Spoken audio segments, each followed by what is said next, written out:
સુરતમાં હત્યાના ગુનામાં છેલ્લા 31 વર્ષથી નાસ્તા ફરતા આરોપીને પોલીસે દબોચી લીધો છે। આરોપીની ધરપકડ બાદ તેની પૂછપરછમાં અમુક ચોંકાવનારા ખુલાસા સામે આવ્યા છે।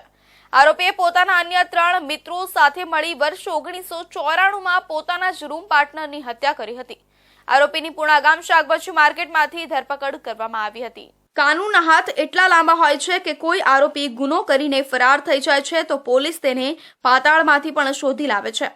આવી જ કઈ ઘટના સુરતમાં સામે આવી છે। સુરતના વરાછા વિસ્તારમાં 1994ની સાલમાં તમાચો મારવા જેવી સામાન્ય બાબતે અહમદની હત્યા કરી ફરાર થઈ ગયો હતો। સુરત શહેરના અલગ અલગ પોલીસ સ્ટેશનોમાં ગંભીર પ્રકારના ગુનાઓમાં નાસ્તા ફરતા આરોપીઓને ઝડપી પાડવાની કામગીરી સુરત ક્રાઇમ બ્રાન્ચ પોલીસને સોંપવામાં આવી છે।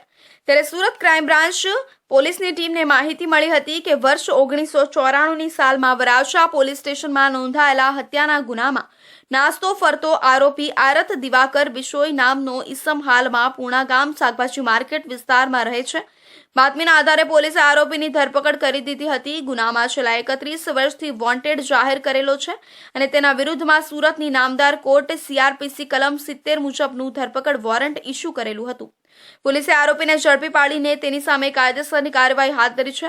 આરોપીની પૂછપરછમાં અમુક ચોંકાવનારા ખુલાસા સામે આવ્યા છે। 1994માં વરાછા પોલીસ સ્ટેશનમાં એક મર્ડરનો ગુનો બનેલો હતો। જે મર્ડરના ગુનામાં બોમ્બે માર્કેટમાં મહારાણા પ્રતાપનગરમાં ઝુંપડપટ્ટીમાં રહેતા એક ઈસમનું મર્ડર કરી દેવામાં આવેલું હતું।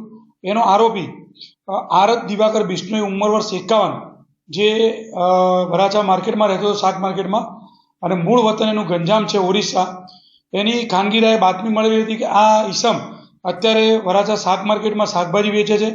એવી ખાનગી બાતમી આધારે આજરોજ આરોપીને પકડી પાડવામાં આવેલ છે। આ આરોપી 1994થી ભાગતો ફરતો હતો અને આ બધા મિત્રો લૂમ્સમાં કામ કરતા હતા, સંચા મશીનમાં, અને ઝુંપડપટ્ટીમાં એક રૂમમાં સાથે રહેતા હતા। અને કોઈ આદાવાદમાં આ આરોપીને જે મરણ જનાર છે એને એક લાફો મારી દીધેલો। એ બાબતનું આદાવત રાખી અને 4 મિત્રોએ ભેગા મળી અને આનું મર્ડર કરી નાખેલું। ઉલ્લેખનીય છે કે આરોપીએ 31 વર્ષ પહેલા વાતમાં લાફો મારવા જેવી નજીવી બાબતે અદાવત રાખી મિત્રો ભેગા મળી મરણ જનારને માથાના ભાગે, પેટમાં તથા બંને હાથ ઉપર ચપ્પુના ઘા મારી ખૂન કરી વતન નાસી ગયો હતો। ત્યાર પછી વેસ્ટ બંગાળ, ભુવનેશ્વર, ઓરિસ્સા, ત્યારબાદ સુરત ઇન્ડસ્ટ્રીયલ એરિયામાં રહી ગામ ઓરિસ્સા આવતો જતો હોવાની કબૂલાત કરતા સુરત ક્રાઇમ બ્રાન્ચ પોલીસે આરોપી વિરુદ્ધ કાયદેસરની કાર્યવાહી હાથ ધરી વધુ તપાસ વરાછા પોલીસને સોંપવામાં આવી છે અને કામગીરી હાથ ધરી છે।